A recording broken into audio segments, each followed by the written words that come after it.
Hey, it's Kara, your host. I'm here today because I'm often asked, what should I read next? Or what is your all time favorite book? And that is why I created this list. This list isn't a declaration of the greatest books of all time. Rather, it's a collection of the stories I can't stop thinking about, the ones I've recommended more times than I can count, and that continue to live rent free in my head. Whether you're looking for your next unforgettable read, or just want to see what books have shaped my reading life, I hope this guide of 25 books inspires you to discover a new favorite. Head on over to the link in the show notes or to bookishflights.com/read/25 books.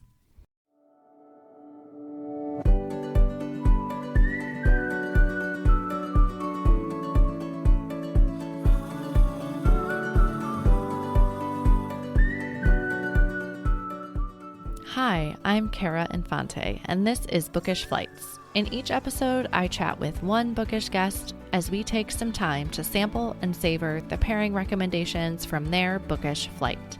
We hope to give you suggestions to cultivate your TBR list and nurture your leisure time through books. In today's episode, we have Emerson Ford joining us for the BFF Book Club to discuss her book, What the Silent Say. Emerson is a multi-award-winning author, resurrecting the stories of unsung heroes. She teaches creative writing and literature to high school and university students, happily putting her English degrees to good use. The favorite part of her day is chatting with her husband and 4 teenagers about life and hiking on mountain trails with her Labradoodle, Miso. She also has her latest book that she's going to tell you all about today called Every Bend in the River. Welcome to the show, Emerson. Thanks so much for having me. Yes, I am so glad you were here to join us. You guys, I met Emerson last fall and I read this book last fall when it came out. And I was like, I have to get you on the show, but I feel like this will be a great book club pick. So we've been waiting almost a year to do this Yes. together. Yeah, it's been a year, but I'm so excited that we're finally to this day.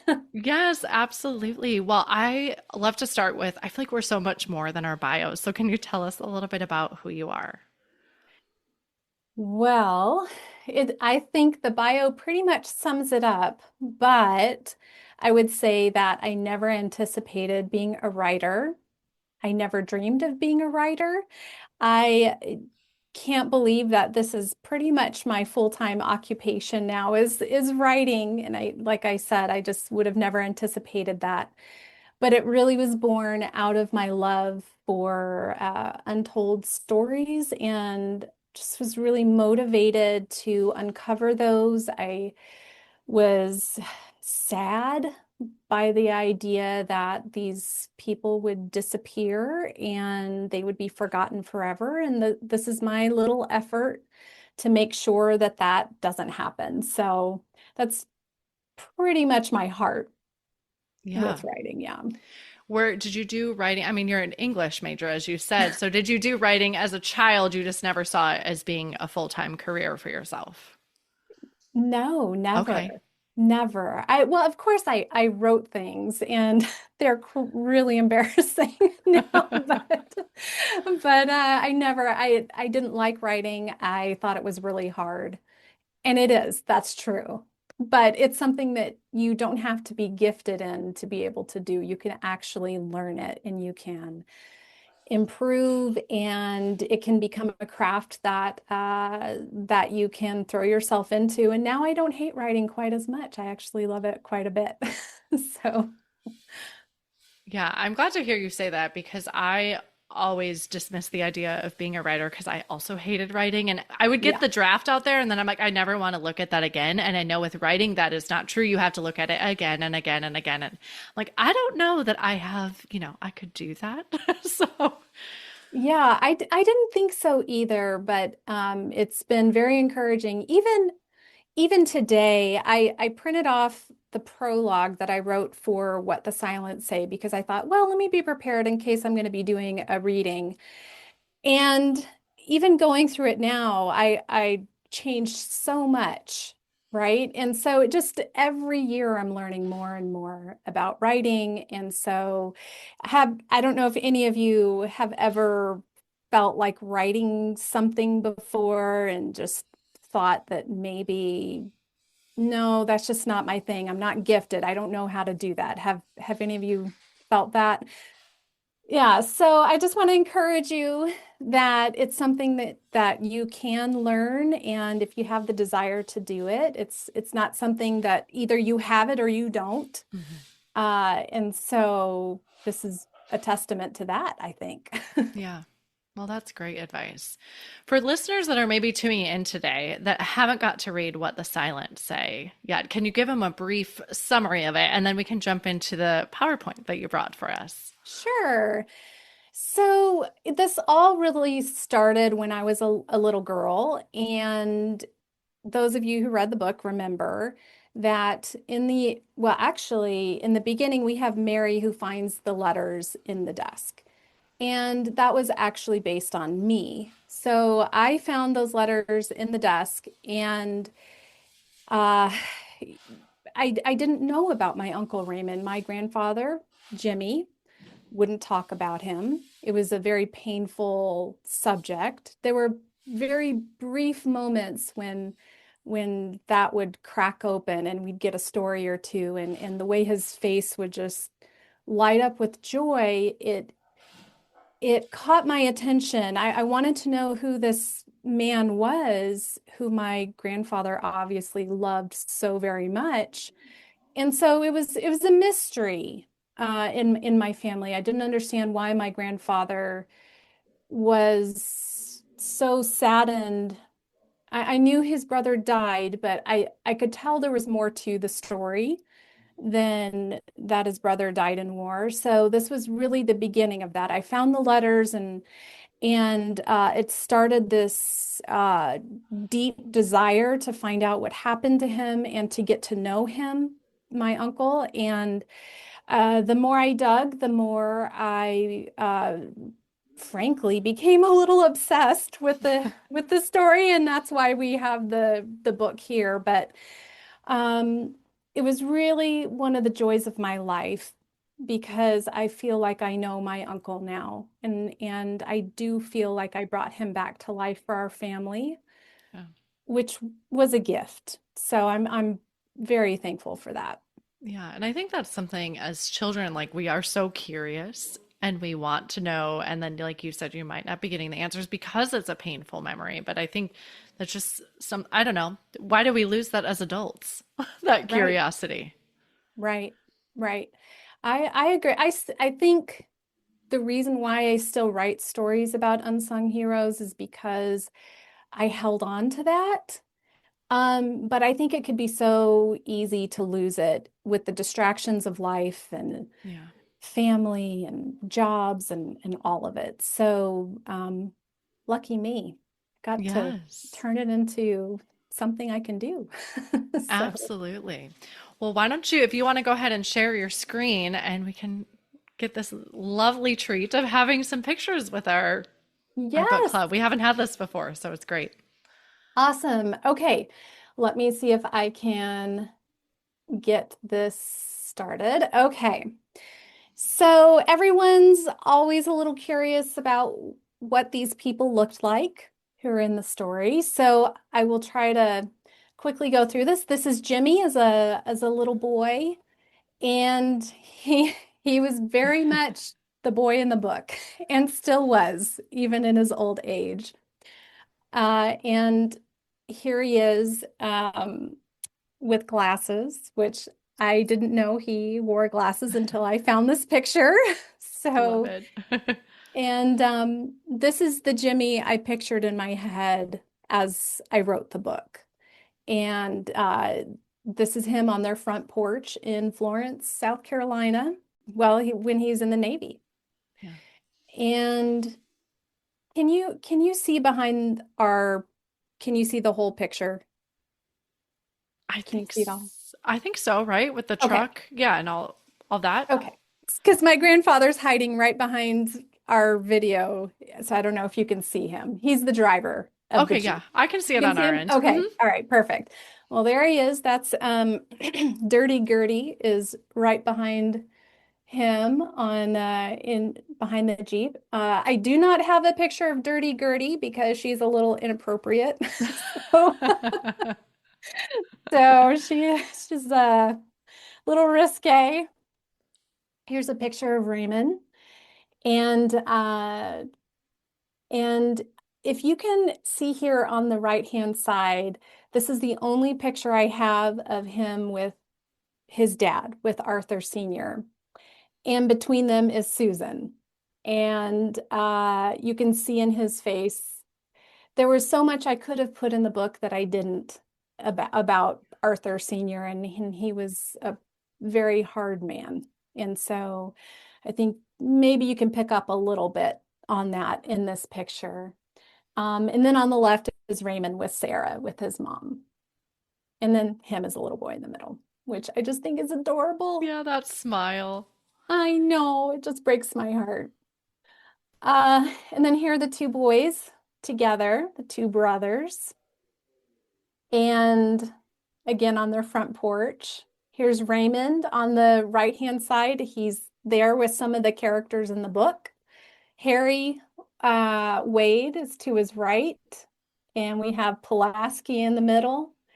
And we don't have Mid in this picture, but he's coming up. So these pictures were taken in the Philippines when they found each other by some miracle.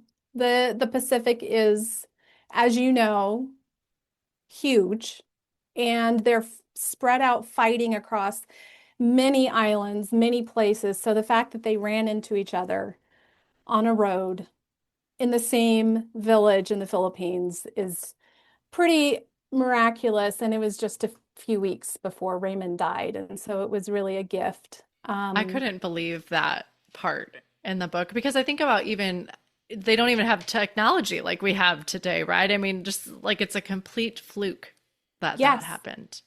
Yes, absolutely. And I don't know if you can see it, but in Raymond's face, you can definitely tell that he's lost a lot of weight. He's especially his side-looking picture because he was very, very sick with malaria and with some other things. And um, so it was sad seeing that too. But they even wrote some news articles about it back in the States when they ran into each other. Here's Evelyn, and just this is exactly who I pictured as I was writing the story and in the book. And here she is with Mary, and this is when Raymond was gone. And here's Mary as a little girl. How cute. I know. And here she is with Mitt slash Bill. If you read the end note, that's his real name is Bill. And they were very, very, very close. I did have a chance to talk to Mary before she actually is suffering through very bad dementia right now.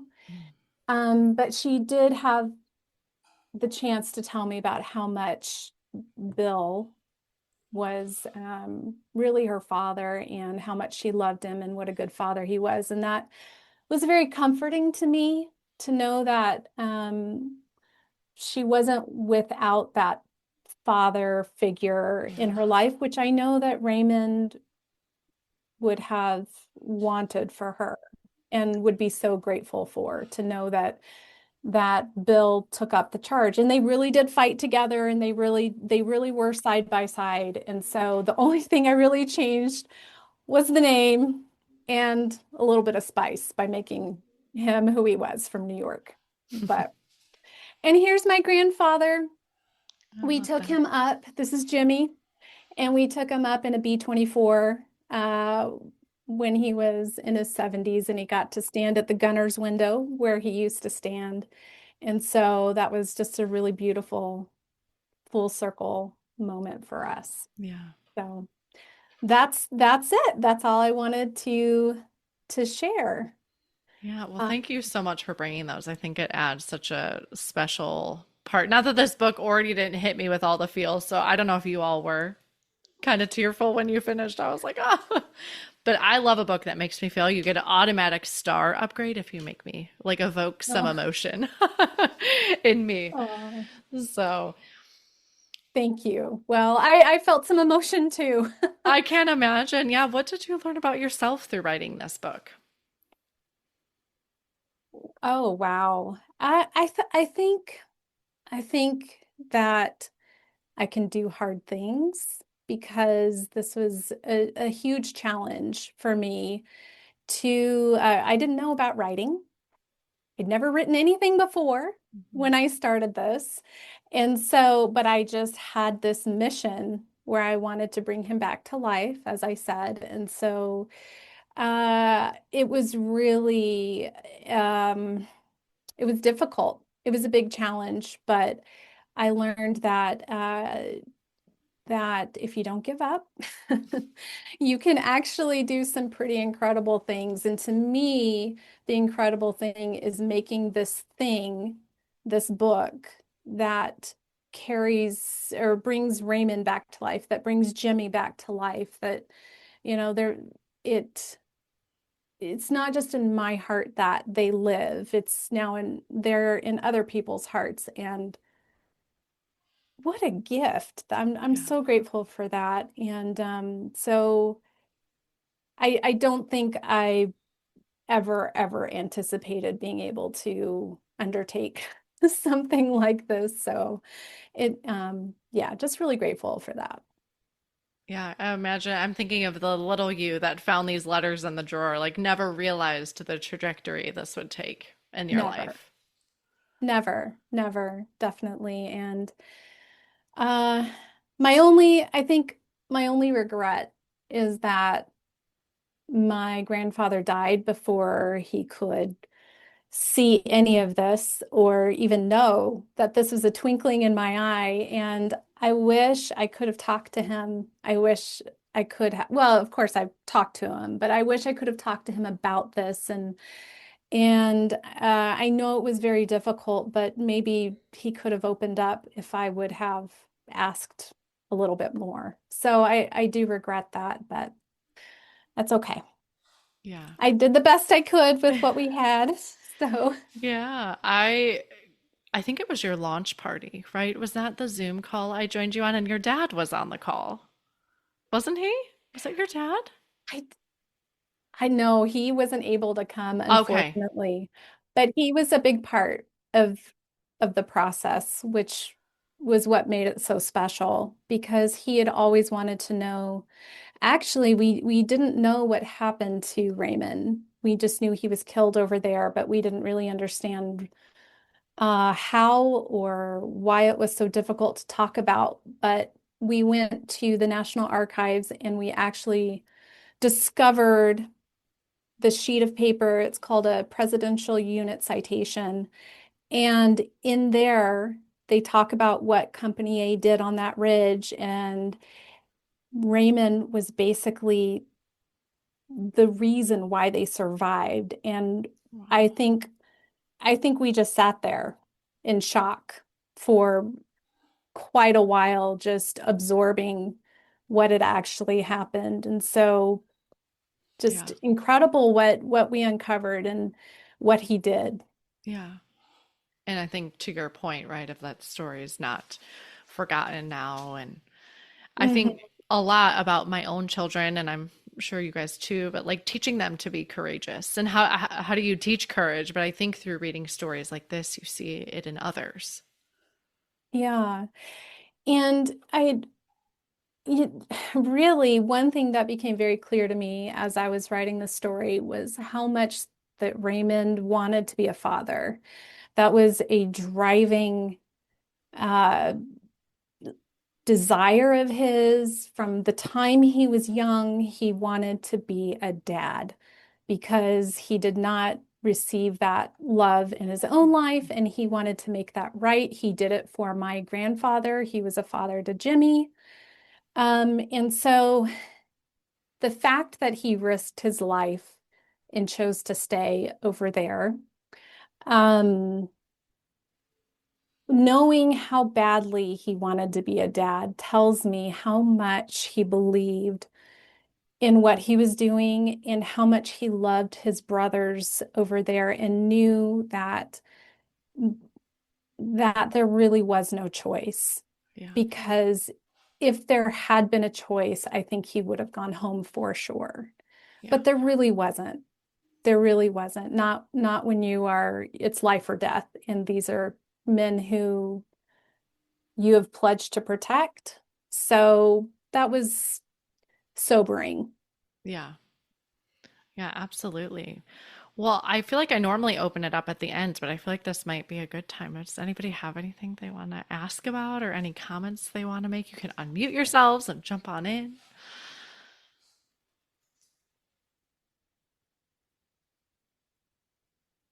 I love it, Holly. Hi, Holly.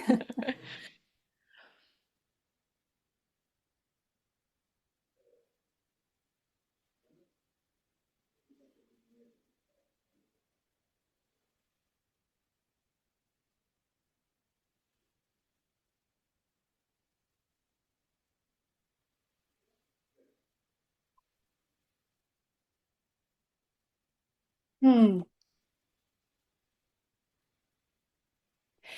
That's a really good question. So that's what I was actually getting at, and I didn't finish it, is that my father and I took this journey together.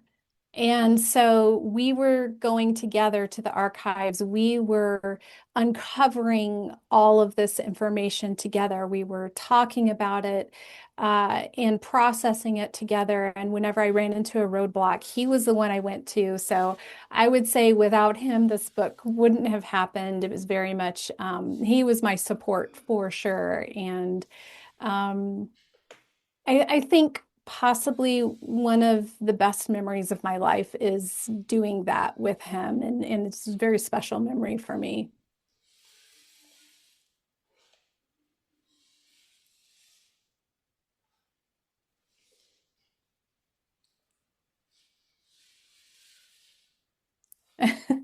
Well, like I said, I never even in my wildest dreams would have thought about this happening right here. Talking to others who have read my book, it was never, that wasn't the goal.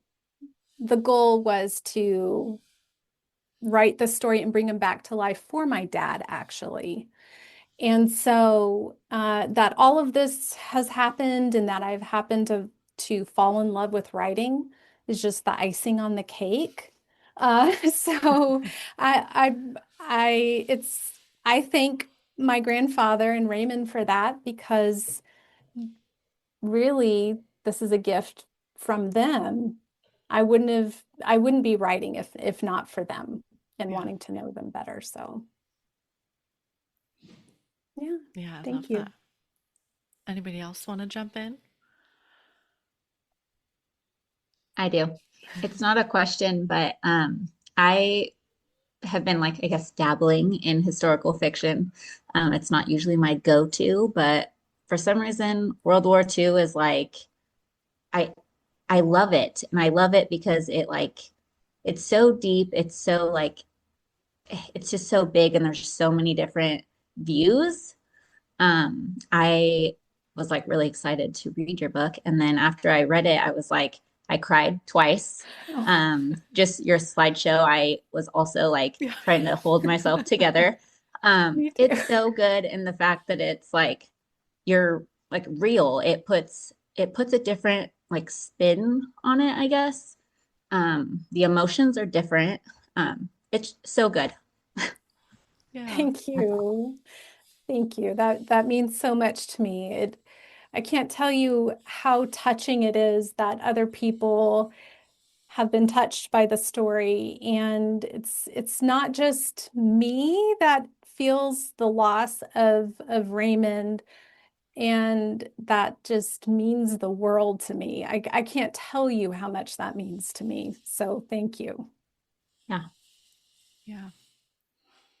I think of it as like his legacy is living on, right? And it's inspiring others. And Yes, I'm so, so very honored and that I can have any part in helping that carry on. That's just such a, I know I've said this possibly about 3 times already, but it's such a gift. Absolutely. Absolutely. Well, let's divert ourselves a little bit. You have your latest novel. It's coming out tomorrow, right? Yes. Yeah. Yes. So, Yeah. Every Bend in the River. Tell us about it because I know we're all going to want to go dig in for the next one too. I Just as just got it in the beautiful. mail, Yay. so I wanted to, I get to, you guys are the first that I get to show this to. So this is actually the true story based on my sixth great grandmother. Her name was Rosanna Waters, and she is another unsung heroine of the Revolutionary War.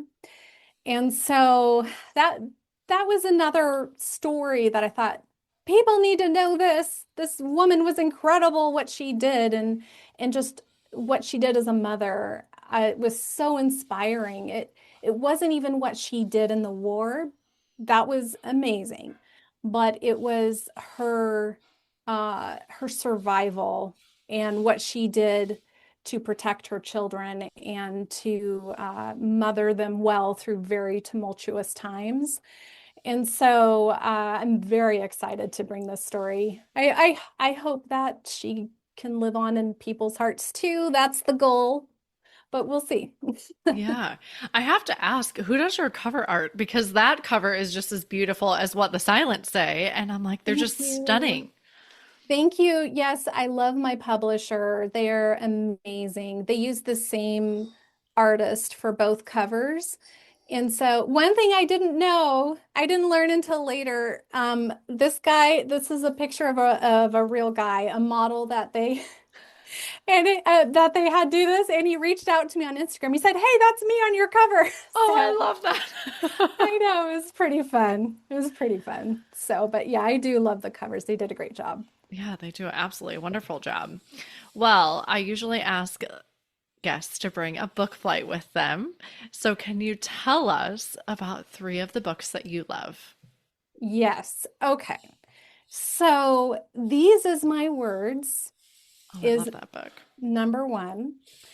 And then I have a couple of classics. Being an English teacher, perhaps it's expected, Yeah. but Frankenstein is, I don't know if any of you have read Frankenstein, but it's not what you think it is at all. It's not a horror story. A little bit.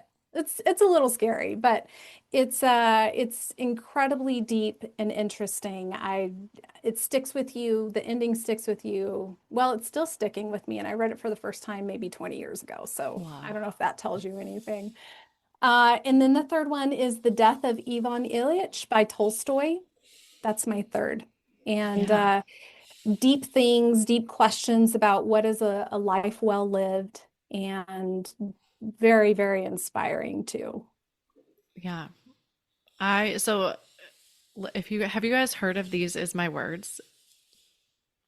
So it's actually another really, I think, unique. We could probably tell them a little bit. I could help you with this if you, but it's another unique, definitely historical fiction, but it's her diaries, right? Which is that Mhm. considered epistolary when it's diaries? Yes. Okay.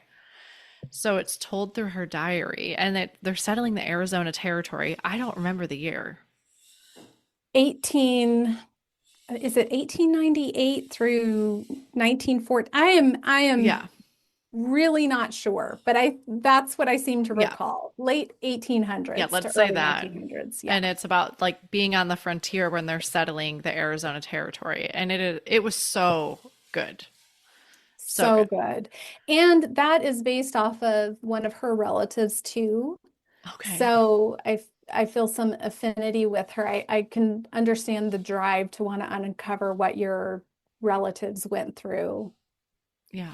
So, I do think there's a sequel to it. Did you read it? yes, I have not read it. It is Okay. on my very long TBR list. Same. So, I was like, I loved it so much that I remember I think I added it to my Goodreads. I just have not gotten to the actual get it into the red column.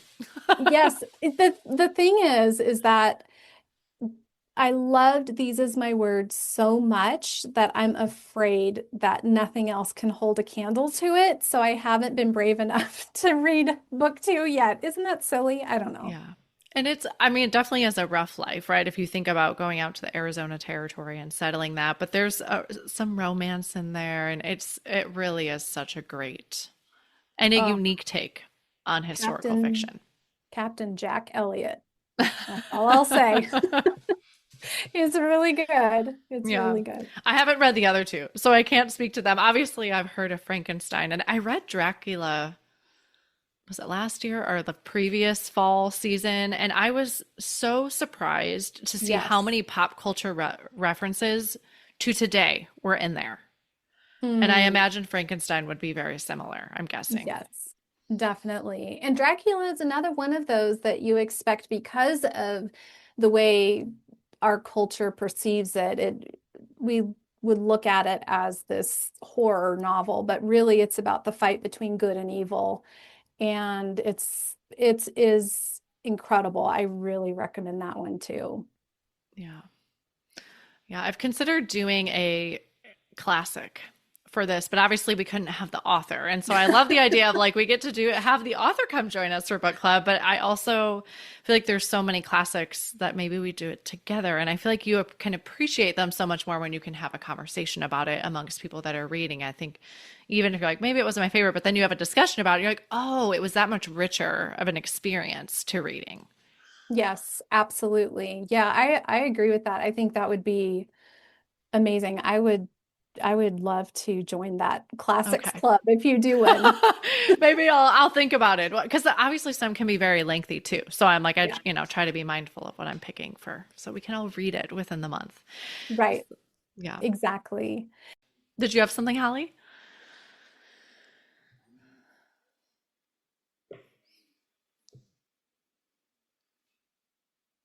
Yeah.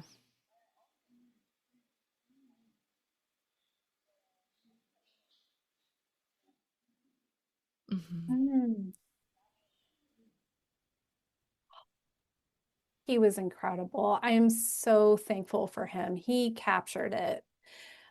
Very, very, there's no one else who could have done it, I don't think.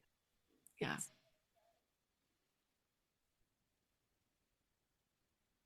Yeah, he really brought it to life for sure.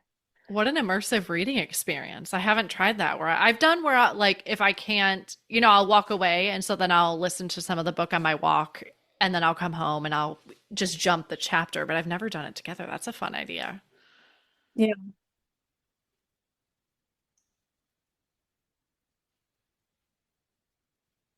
Yeah. That's smart.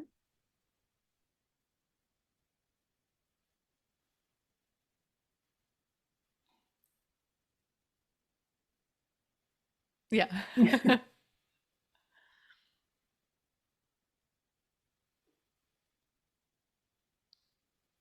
I I love love that. that. Yeah, what a good idea. Like I have to try it, Holly. So start, like you said, paperback first, and then you jump in the audiobook in a few chapters. Okay, I'm gonna try it.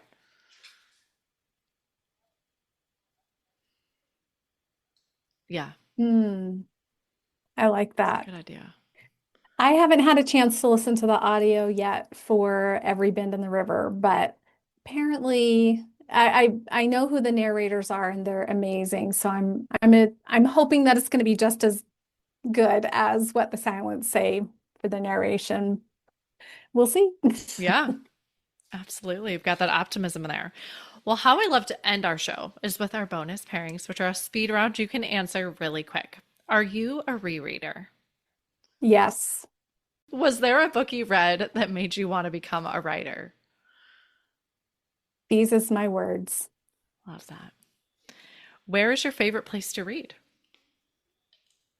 in my backyard. And then lastly, what are you reading next? The Silent Canary by Angela Bricker. That's next. Okay. I haven't heard of that one. Is it historical fiction too? Yes, Okay. yes. I think it's World War I, if I remember correctly. Oh, I'll have to check it out. Yeah. Well, thank you so much for coming with us on the show today. I know your time is precious, and I appreciate all you've given us. Thank you so much for having me. This was really fun. I always love getting to share about the people that the story was written about. So thank you. You're welcome. And if you all want to join us next month, our next meeting is going to be October 26th, and we're doing that at 2 p.m. Pacific time, so 4 p.m. Central, 5 p.m. Eastern.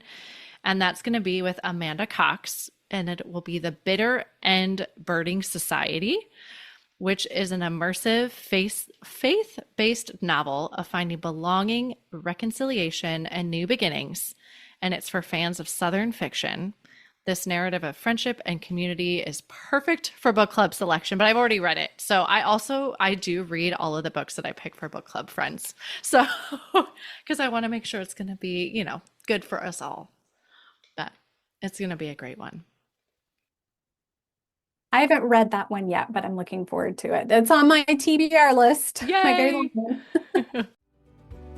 Thank you so much for listening to this episode of the BFF Book Club with Emerson Ford. This is your chance to read the book and meet the author with us.